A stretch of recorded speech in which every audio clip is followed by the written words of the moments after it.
한번 시작해 보겠습니다. 자, 오늘 벌써 이제 신구약 중간사가 10번째 시간이고요. 다음 주까지 10번째, 11번째 시간, 2시간 동안에 오늘 강의 노트 드린 그 제목이 이제 저항 한 다음에 땡땡 한 다음에 마카비 전쟁 이렇게 돼 있잖아요. 예, 그러니까 저항이라고 하는 것은 자기들을, 그러니까 유대인 입장에서요. 유대인 입장에서 자기들을 다스리려고 하는 외세에 대해서 저항하기 시작했다. 이렇게 판단을 하시면 되겠습니다. 자, 그러면 이상한 게 있잖아요. 마카비 전쟁 연도를 보니까 조금 이렇게 밑으로 내려가시면 168년이라고 돼 있어요. 그러니까 그 제목 옆에다가 미리 써놓으시면 좋아요. 마카비 전쟁 1 있는 그 제목에다가 BC 168년이라고 이렇게 써 놓으시면 사실은 뭐가 이상하냐면 유대인들이 외세의 지배를 받기 시작한 게 168년은 아니죠. 예, 유대인들은 언제부터 외세의 지배를 받기 시작했냐면 사실은 성전이 무너지고 유대가 멸망한 586년, 그러니까 BC 586년에 예루살렘이 함락이 되면서부터는 다 뭐 외세가 마음대로 하는 거예요.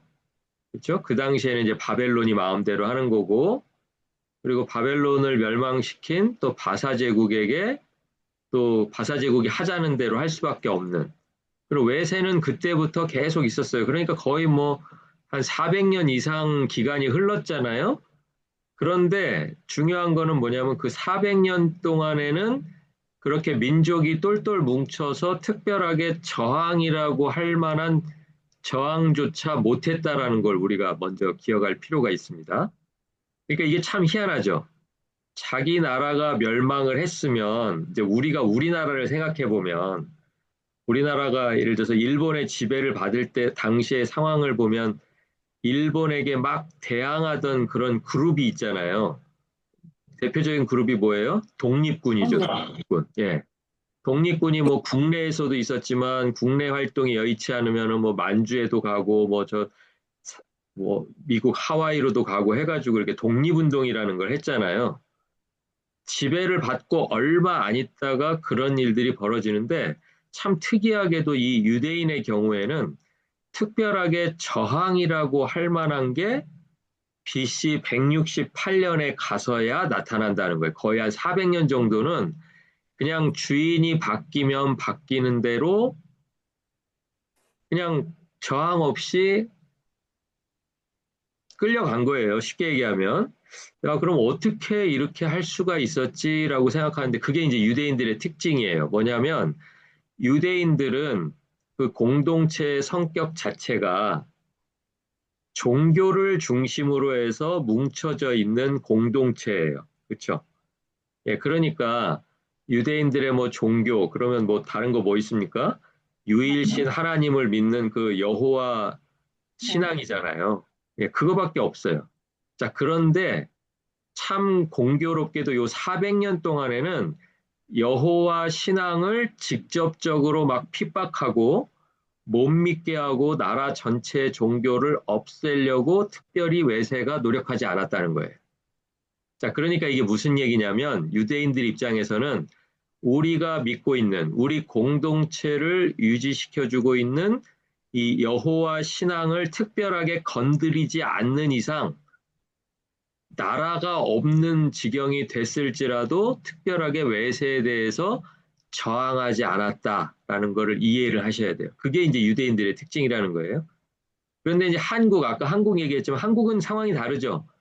한국은 뭐 국교라는 게 있었던 게 아니잖아요. 네, 그러니까 그냥 나라의 주권을 빼앗겼다는 자체가 중요해서 그 주권을 되찾으려고 하는 독립운동이 곧바로 시작되었던 반면에 유대인들은 유대인들의 신앙을 인정을 해주고 존중을 해주고 예를 들면 유대인들의 또 철학은 뭐예요? 유대인들의 사상은 모세 오경을 바탕으로 한 그 율법에 바탕한 생활이잖아요. 그 생활을 하도록 보장만 해주면 나라는 없어졌지만 그렇게 막 대놓고 막 무력으로 똘똘 뭉쳐가지고 나라를 되찾아야 된다. 막 이렇게까지 저항을 하지 않고 몇 년이 흘렀다? 400년이 흘렀다. 이렇게 판단하시면 되겠습니다. 그게 이제 유대인들이랑 우리랑 다른 거예요. 그러니까 우리가 이제 그렇게 알면서도 사실 우리의 정서하고는 좀 다르기 때문에 100% 이해는 안 가죠. 아니, 그래도 그렇지. 나라가 없어졌는데 어떻게 나라 찾으려고 노력도 안 해보고 이 사람들은 참 이상하다 할 텐데 그 사람들이 나라로서 세워진 게 자기들이 나라를 세운 게 아니고 하나님께서 애굽에서 출애굽하게 하셔가지고 광야 40년을 거친 다음에 하나님을 믿는 그 조건으로 가나안에 들여 보내신 거잖아요. 예, 그렇게 시작한 국가였기 때문에 자기들은 나라 권력이 유지가 되고 안 되고도 중요했지만 제일 중요한 건 뭐라는 거예요? 제일 중요한 건 내가 그 여호와 하나님을 섬길 수 있게 보장해 주냐 안 해주냐. 근데 그게 더 중요했다라는 거예요. 예, 그렇게 좀 이해하시고 그 400년이 그렇게 흘러갔구나. 이제 이렇게 하시면 되겠습니다. 자, 중요한 연대 하나가 나오는데요. BC 175년입니다. 우리가 지난 시간에 배웠는데 BC 200년에 지배자가 또 한 번 바뀌는 일이 일어났다 그랬죠. 그래서 BC 200년까지는 똑같은 헬라 제국이지만 이제 알렉산더가 죽은 다음에 프톨레마이오스 왕조라는 곳에서 이제 지배를 받았었어요. 200년까지. 그러다가 이제 BC 200년이 되면서부터 누가 이제 지배를 하게 되냐면 셀레우코스 왕조의 지배를 받게 됩니다. 그러니까 지배자가 바뀌었는데 밑에 연도 보세요. 아까 위에다 써놓으신 마카비 전쟁 연도가 언제예요? BC 168년. 그런데 아직 175년하고도 또 거리가 있죠. 자, 그러니까 BC 200년, 175년 지나는 동안에도 지배자는 또 바뀌었는데 이때까지도 저항을 하지 않았다는 것은 무슨 뜻이라고요? 나의 종교를 아직까지는 건드리지 않았다. 이렇게 이해하시면 딱 맞습니다. 예, 이해가 가시죠? 예, 그렇게 해서 여호와를 섬기는 신앙을 존중을 해주느냐, 아니면 강압적으로 포기하게 하려고 하느냐, 거기에 따라서 저항을 하기도 하고 안 하기도 하는데, 175년에 이제 새로운 왕이 들어서면서부터 저항할 수 있는 조건들이 생겨난다는 거예요. 자, 175년에 어떤 일이 벌어지냐면 똑같은 셀레오코스 왕조인데 왕이 바뀌면서 안티오코스 4세라는 왕이 등장합니다. 그 왕 이름에다가 이렇게 한번 동그라미 한번 쳐보시고요. 요 동그라미를 치신 다음에 옆에다가 이해하시기 편하게 그냥 폭군 이렇게 써놓으시면 좋겠어요. 폭군. 폭군들의 특징은 뭐죠? 자기가 마음먹은 일은 그냥 빨리 밀어붙이려고 하는 게 폭군이죠. 뭐 이렇게 서로 이렇게 뭐라 그러죠? 협상도 없고요. 여지도 없고요. 그냥 힘 대 힘으로 밀어붙여가지고 군사 보내고 막 이러는 게 이제 폭군이잖아요. 그 안티오코스 4세가 대표적인 폭군입니다. 요 안티오코스 4세가요. 다니엘 8장 23절 25절 그리고 11장 21절 45절을 이제 여러분이 읽어보셔야 되는데 그 안에 보시면은 안티오코스 4세라고 이름은 나오지 않지만 한 왕 이렇게 해가지고 거기서 안티오코스 4세 같은 폭군이 나타나서 이제 유대인들의 신앙에 대해서 공격하기 시작할 것이다라는 내용이 다니엘서에 이미 나와 있습니다. 바로 그 왕이에요. 이때부터 이제 헬레니즘의 종교, 문화, 언어를 유대 사회에 강요했다는 거예요. 강요에다 한번 동그라미 한번 쳐보시고요. 자, 이제부터는 종교를 강요하기 시작하니까 헬레니즘의 종교라는 게 뭐예요? 헬레니즘 종교. 헬레니즘 종교 그러면 다른 게 아니고요. 그리스의 신들을 말하는 거예요. 그리스. 우리 그리스 신화 그러면은 그냥 뭐 동화책이라고 생각하는데 그리스인은 기본적으로 신앙이 다신이에요. 다신. 네. 그리고 신들이 인간처럼 똑같이 감정도 있고 미워하기도 하고 사랑하기도 하고 인간이랑 똑같은 그런 일들을 하는데 능력만 좀 뛰어난 뭐 비도 내리게 하고 뭐 천둥도 치고 뭐 예를 들면 그런 거죠. 그런 신들을 섬기고 있었던 사람들이 누구냐면 바로 그리스인들 헬레니즘 제국의 사람들이었다라는 거예요. 자, 그걸 강요하기 시작한 거예요. 그러니까 이걸 강요하니까 뭐랑 부딪혀요? 유대인들이 원래 가지고 있던 유일신 하나님 사상과 신앙과 딱 부딪히게 되는 거죠. 자, 그러니까 이제 어떤 대응을 했을까를 생각해 보면 이제부터는 저항하기 시작했다. 400년 동안 그런 일이 없다가 저항하기 시작했다. 자, 그러면 BC 200년 때는 안티오코스 3세가 왕이었거든요. 그럼 BC 200년에는 왜 셀레우코스 왕조 똑같이 셀레우코스 왕조인데 왜 이때는 저항을 안 했을까? 아까는 말씀드렸다시피 자기들이 믿고 있던 유일신 여호와 신앙에 대해서 포기하라고 강요하지만 않으면 저항을 하지 않았다는 거예요. 자, 그러니까 그러면 이전에는 초기에는 셀레우코스 왕조가 딱 바뀌면서 처음부터 이렇게 막 강압적으로 할 수 없잖아요. 처음에 일단 좀 환심을 사야 되니까 정권이 바뀌었잖아요. 정권이 바뀌고 나서 유대인들의 마음을 좀 얻어야 되니까 유대인 공동체에 굉장히 우호적으로 이렇게 접근을 합니다. 누가요? 안티오코스 3세가. 아까 이제 폭군은 4세고요. 그러니까 3세니까 3세보다 더 먼저 왕이 됐던 사람이겠죠, 당연히. 자, 그래서 안티오코스 3세가 어떤 환심을 살려고 어떤 일까지 하냐면 예루살렘 성전이 제대로 복구가 안 되고 있어서 그 복구 지원금을 내려줘요. 그러니까 성전을 복구한다 그러면 누가 좋아하겠어요? 유대인들이 다 좋아하겠죠. 뭐 그 사람이 뭐 내 신앙과 똑같으냐 아니냐 이런 걸 따지기 전에 일단 내가 잘 믿을 수 있도록 성전을 복구하는 비용을 지불해 주겠다니까 얼마나 좋아요. 자, 그리고 예루살렘 지역에 대해서 세금도 면제해 줬어요. 그러니까 또 누가 좋아하겠어요? 예루살렘 성전에서 일하는 뭐 제사장들, 또 성전에서 뭐 봉사하는 사람들, 뭐 레위인들, 뭐 다 좋아했을 거 아니에요. 예. 아, 이 정책 참 잘한다. 아유, 저 사람이 나라는 바뀌고 주인은 바뀌었는데 저 사람은 또 전 주인보다 좀 낫네. 뭐 이러고 있었다는 거예요. 근데 이게 이제 신용만 한 거예요. 전적으로 유대인들을 좋아해서 아니면 유대인들의 신앙을 뭐 이렇게 사기를 올려주기 위해서 그렇게 한 게 아니고 처음에 마음을 좀 얻어야 되니까 그렇게 했다는 거예요. 자, 그런데 그럼 뒤를 이어서 아까 175년에 왕이 됐던 안티오코스 4세는 강압적으로 했는데 어떻게 했냐? 그리스 문화와 종교를 강요하면서 유대교의 핵심 관습들을 다 금지해 버렸어요. 그래서 그 사람이 금지한 게 몇 가지가 있는데요. 할례를 금지했어요. 할례. 유대인 남자들은 할례 받는 게 이게 목숨보다 귀하죠. 예. 예. 그래서 신약 딱 복음서 읽어보면 그게 티가 팍 나잖아요.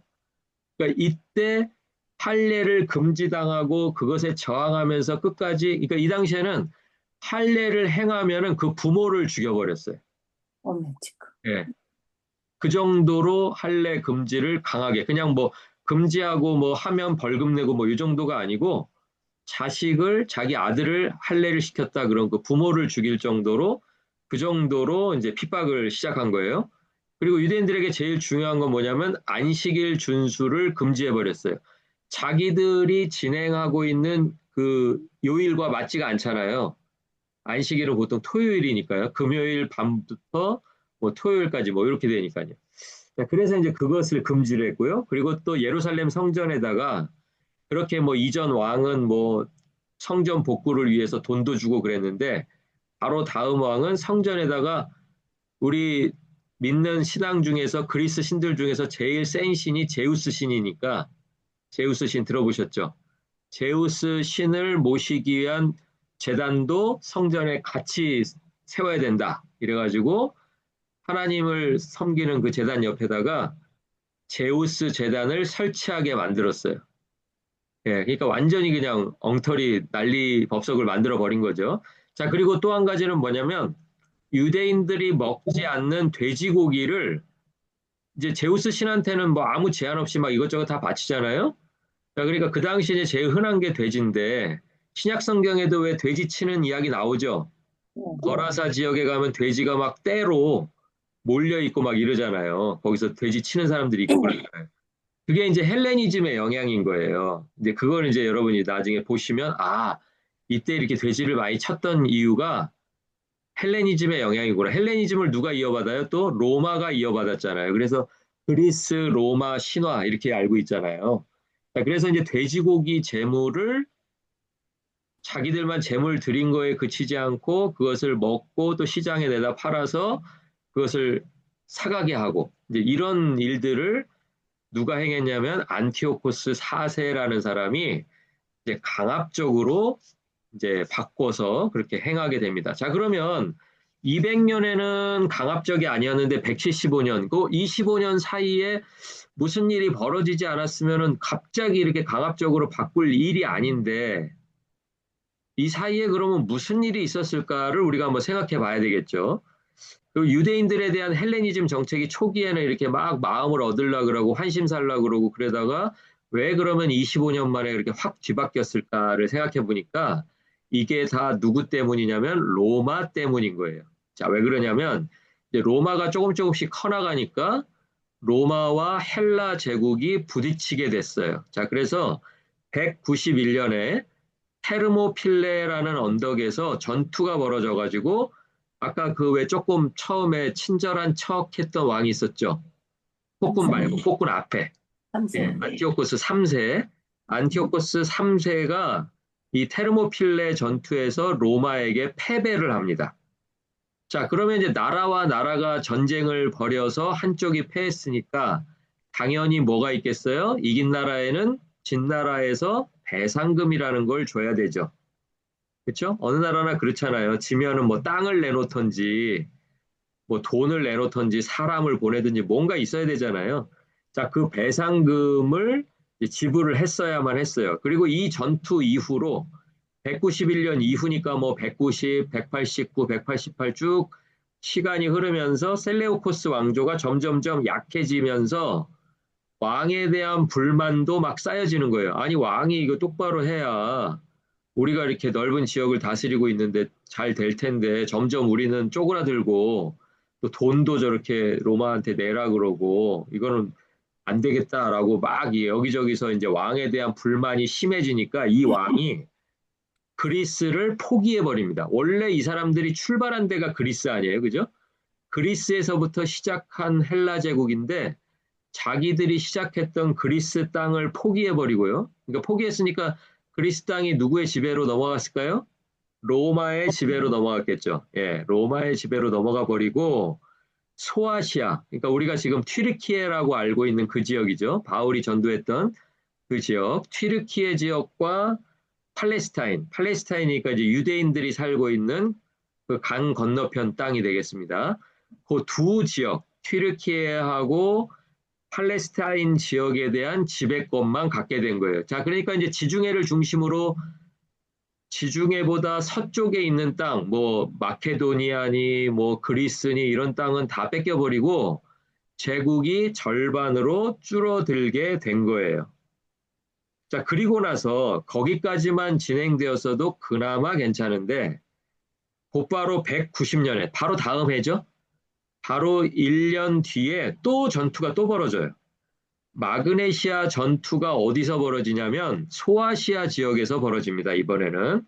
자, 그러니까 마그네시아 전투에서도 또 패했다는 얘기는 땅을 또 어디를 뺏긴다는 얘기예요. 아까 두 개밖에 안 남아 있다 그랬죠. 팔레스타인하고 어디가 남아 있어요? 소아시아하고 그렇게 남아 있었잖아요. 자, 그런데 소아시아를 또 로마에게 또 뺏겨버려요.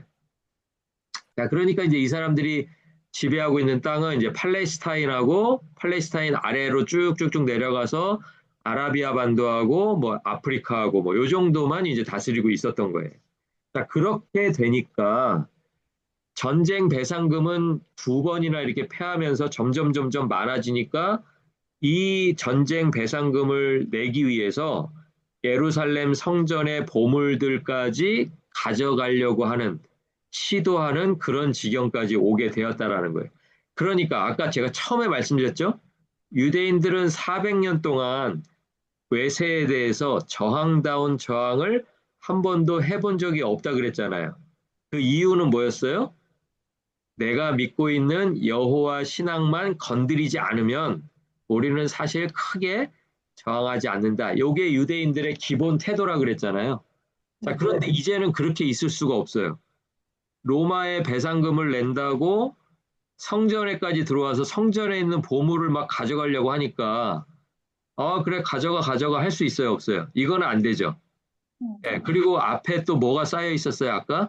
할례도 금지했지, 안식일 준수 못하게 하지, 성전에다가 제우스 제단까지 설치하지, 돼지고기 막 먹이지, 이런 일들을 막 하게 되니까 이제 직접적으로 내 신앙의 공격을 받는다고 생각했기 때문에 이제는 더 이상 참지 못하고 이 참아왔던 그 억눌림이 한꺼번에 뻥 터지는 사건이 벌어지는데 그게 바로 마카비 전쟁이라는 거예요. 자, 그래서 이제 마카비 전쟁을 이제 마지막 그 부분에서 제가 좀 설명을 해드리려고 그러는데요. 먼저 이제 기억해야 될 인물이 두 명이 있습니다. 하스몬이라는 사람이 있고요. 하스몬이라는 사람도 여러분이 좀 봐두실 필요가 있어요. 거기다 한번 동그라미 한번 이렇게 쳐보시고요. 하스몬, 그리고 하스몬의 아들 마따디아라는 사람이 있어요. 마따디아에도 이렇게 한번 동그라미를 쳐보시기 바랍니다. 자, 그럼 이제 하스몬은 이제 아버지고 아들 마따디아는 아들이겠죠? 자, 그런데 이 두 사람이 다 어느 집안 사람이냐면 레위 지파 사람들이에요. 레위 지파면서 이 사람들이 제사장 가문입니다. 제사장 가문. 자, 그래서 어디에서 제사장 역할을 하고 있었던 사람들이냐면 예루살렘 북서쪽에 가면 모데인이라고 하는 지역이 있어요. 모데인. 예루살렘 북서쪽에 모데인이라고 하는 지역에 제사장으로 일하고 있었습니다. 자, 그런데 168년에 이게 이제 마카비 전쟁이 일어났던 해죠. 168년에 이제 이방 신들의 제사를 막 강요하기 시작했다 그랬잖아요. 아까 75년부터. 그죠? 예, 175년부터는 막 강요했다 그러니까 168년이니까 처음에는 이제 예루살렘에 집중적으로 강요를 하다가 이제 모데인 지역에까지 와가지고 이제 이 헬레니즘의 강요가 시작된 거예요. 자, 그런데 어떤 식으로 강요를 했냐면 제사장한테 와가지고 뭐 하나님한테 제사를 드리는 거는 알겠는데 하나님한테만 드리지 말고 이방 신들에게도 제사하겠다 그러면 그 제사를 집행을 해줘라. 이제 이렇게 얘기한 거예요. 자, 그러니까 그 요구를 받아들일 수 있어요, 없어요? 이 없죠. 제사장 마따디아 입장에서 이게 말이 안 되잖아요. 거기까지는 또 좋아요. 그런데 하나님께 제사 드리러 온 유대인들에게 그 이방 신에게 제사 드리고 나온 그 제물, 돼지고기 제물을 강제로 먹이는 관리들이 파견이 됐어요. 예, 그 정도로. 그러니까 무슨 뭐 먹고 안 먹고를 너무 유대인들은 엄하게 하다 보니까, 엄격하게 하다 보니까 관리들을 파견해가지고 돼지고기 들고 다니면서 유대인인 거 확인되면 그냥 유대인들한테 억지로 막 먹이라는 거예요. 자기들이 몇 번 먹으면 그 다음에 이제 어차피 어겼으니까 먹을 거 아니냐, 뭐 이런 생각이었겠죠. 자, 그렇게 해서 강제로 먹이는 셀레우코스 왕조의 관리들이 있었는데 그 관리들을 누가 죽이냐면 이 마따디아라는 제사장이 죽여버립니다. 예. 그러니까 야, 이게 제사장이 무섭죠. 제사장이 그냥 하나님하고 백성들 사이에서 제사만 관여하고 중보만 하는 줄 알았는데 갑자기 그 의로운 분노가 딱 생겨가지고 이 셀레우코스 왕조에서 파견한 관리들을 죽여버린 거예요. 예. 그러면서 뭐라고 이야기하냐면 누구든지 하나님과 율법에 대해 열심히 있는 자들은 나를 따르라라고 말을 하고서 산속으로 피신해버려요. 사람을 죽였으니까 뭐 피신하는 거야 너무 당연하죠. 자, 그런데 이 사람이 했던 말을 잘 보시면 누구든지 하나님과 율법에 대해 열심히 있는 자들은 나를 따르라 했던 말이 어디에도 한번 나오냐면 민수기 25장 6절에서 18절에 보시면 한번 나와요. 예. 그때 모압 여인들과 이스라엘 남자들이 막 이렇게 왔다 갔다 이렇게 교류를 하면서 어떤 하루는 그 모압 여인을 데리고 오는 사람까지 생겼다 그랬잖아요. 자, 그러니까 어떤 한 사람이 자기 창을 들고 그 남녀가 들어간 텐트에 들어가서 창으로 남자와 여자를 동시에 이렇게 찔러서 죽이는 그런 사건이 민수기 25장 6절에서 18절에 나옵니다. 여러분이 나중에 그 읽어보실 때 그때 상황과 지금 굉장히 비슷한 상황이 168년에 벌어졌던 것을 좀 한번 확인해 보시라고 제가 거기다 성경을 좀 적어드렸습니다. 자, 그런데 이제 이 마따디아가 이제 피신을 하는데 처음에는 이 가족만 피신한 줄 알았는데 의외로 이 말이 굉장히 사람들에게 감동을 줬나 봐요. 누구든지 하나님의 율법, 하나님과 율법에 대해서 열심히 있는 자들이 나를 따르라 하니까 그때 여기저기서 불만을 가지고 있었던 사람들이 전국에서 다 몰려와서 이 사람들을 따라갔다 그래요. 그래서 엄청난 수의 뭐 수백 명이 아니고요. 그냥 수만 명이 갑자기 모이게 되는 이제 그런 일들이 벌어졌습니다. 사람이 이렇게 몇만 명이 모이게 되면 분명히 그 안엔 리더가 있어야 되겠죠? 그래서 그 리더의 역할을 마따디아도 했지만 마따디아에게는 또 아들들이 있었어요. 아들이 5명입니다. 거기 보시면 요하난, 시몬, 유다, 엘아자르, 요나단 이렇게 5명인데 이 5명 중에 누가 제일 리더십이 셌을 것 같으세요? 딱 이름을 보아하니까 연하다. 유다 같지 않으세요? 유다? 지금 유대인들 얘기니까. 음. 예. 유다에다 한번 동그라미 쳐보시고요. 예. 유다가 이제 셋째 아들인데요. 요 셋째 아들 유다에게 별명이 하나가 있었는데 망치라는 별명이 있었어요. 망치. 아, 그러니까 이게 싸움을 엄청 잘했던가 봐요. 리더십도 있고 싸움도 잘하고. 근데 이 망치라는 것을 중동어로 아람어로 마카비라고 합니다. 마카비.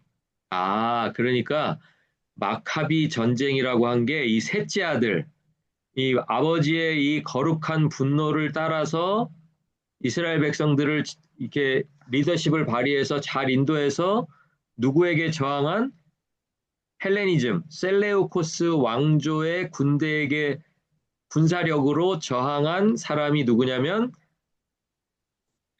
유다 마카비인데 유다 마카비의 그 마카비라는 이름은 별명이었다. 망치라는 별명이었다. 그러니까 싸움을 잘하고 아주 사람이 단단했던가 봐요. 그러니까 망치라는 별명을 붙여줬겠죠.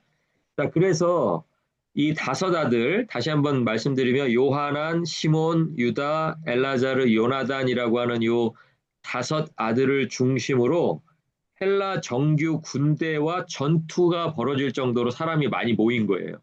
자, 그런데 이 사람들이 어느 정도까지 군대를 동원해 가지고 오냐면 로마가 아까 헬라하고 전투에서 2번을 이겼다 그랬잖아요. 네. 테르모필레 전투 191년에 이겼고 또 바로 그 다음에 마그네시아 전투도 이겼잖아요. 이기면서 이제 다시는 니네들 코끼리 부대는 사용 못한다. 이렇게 딱 조항을 하나 붙였어요. 코끼리 부대 아시죠? 코끼리 부대. 예. 코끼리 부대를 이제 그 알렉산더가 인도에 가서 배워온 거예요. 인도를 이렇게 점령을 하는데 인도에서 저항을 할 때 보니까 인도에서 그 코끼리 부대를 이게 구성을 해가지고 자기 군대를 막 이렇게 힘들게 했거든요. 근데 역으로 이제 이걸 배워와가지고 알렉산더가 이제 헬라에다가 이렇게 코끼리 부대를 이제 설치를 했던 건데 로마 입장에서도 이게 굉장히 성가셨던가 봐요. 예. 한번 이제 출동하면 뭐 사람이 뭐 몇십 명이 달라붙어야 코끼리 하나를 당해낼 수가 있을 거니까 앞으로 이제 헬라 제국에서는 셀레우코스 왕조 니네는 코끼리 부대는 이제 해산이다. 다시 이제 군대를 만들 수 없다. 이런 조항까지 이제 전투에서 이긴 후에 만들어 놓은 거예요. 자, 그런데 이 유대인들의 반란을 진압하기 위해서 로마가 금지했던 코끼리 부대까지 출동시킬 정도로 다시 군대를 소집해서 출동시킬 정도로 유대인들의 저항이 어마어마했다고 합니다. 예. 자, 그래서 이 로마의 금지에도 불구하고 이런 식으로 이제 전투가 벌어졌는데 이 전투가 이제 다음 시간에 계속 또 이어서 말씀드리겠지만 결과적으로는 누가 이겨요? 유대인들이 승리하게 됩니다. 유대인들이. 예, 망치 부대가 승리를 하는 거예요. 마카비 전쟁이 유대인들의 승리로 넘어가게 되고 이것이 전쟁의 이름을 마카비 전쟁으로까지 이렇게 붙일 정도가 이제 된 겁니다. 자, 그래서 이제 전쟁에서의 승리를 통해서 유대인들이 이제 독립을 맛보게 되었고요. 독립을 맛보게 되었으니까 이제 나라 이름을 정해야 될 거 아니에요. 나라 이름. 아, 나라 이름이 아니라 왕조의 이름. 뭐 셀레우코스 왕조. 예, 그런 이름이 있어야 될 거 아니에요. 알렉산더 왕조 뭐 이런 식으로. 그래서 자기들의 이름을 아버지의 아버지, 그러니까 할아버지 아까 이름이 뭐였어요? 할아버지의 이름 아, 하스몬이었잖아요. 하스몬의 아들 맏다디아니까 유다 입장에서는 할아버지가 되겠죠. 할아버지의 이름을 따서 앞으로 이제 우리 유대 국가를 다스리는 왕조는 할아버지의 이름을 딴 하스몬 왕조다. 이렇게 시작하면서 하스몬 왕조가 잠깐 유지가 됩니다. 잠깐이기는 하지만 이게 지금 BC 168년도니까 400년도 훨씬 지나서 다윗 왕조가 586년에 무너지고 나서 거의 420년 가까이가 지나서 하스몬이라고 하는 사람의 이름으로 왕조가 두 번째 왕조가 섰다는 거예요. 어디에? 팔레스타인 땅에. 그러니까 얼마나 감격스러웠겠어요. 거의 500년 다 돼서야 이렇게 새로운 왕조가 생겨서 이 왕조를 통해서 하나님은 이제 다시 이스라엘을 회복시키실 거 아닌가 하는 기대를 갖게 되었던 것입니다. 그런데 실제로 하나님께서 이 왕조를 통해서 이스라엘을 회복시키실지 아니실지는 역사를 더 진행을 시켜봐야 되겠죠. 예, 근데 우리는 알고 있지만 어쨌든 BC 또 168년 이후부터 예수님 오시기 직전까지의 그 연도별로 우리가 쭉 배워나가면서 하나님께서 어떻게 역사 속에서 일하시고 또 하나님께서 예수 그리스도가 오시는 길을 어떻게 예비하고 계신지 우리가 한번 계속해서 알아보도록 하겠습니다.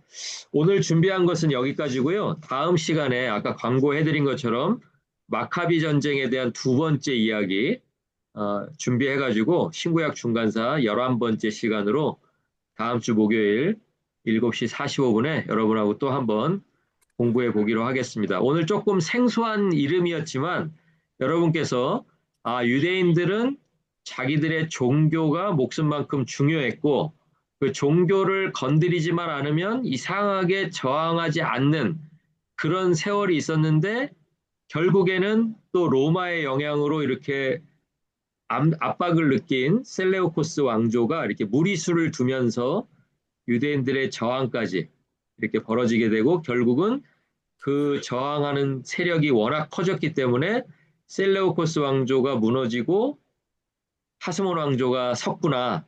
이렇게 이해하시면 오늘 공부한 게 아마 도움이 되시리라고 생각을 합니다.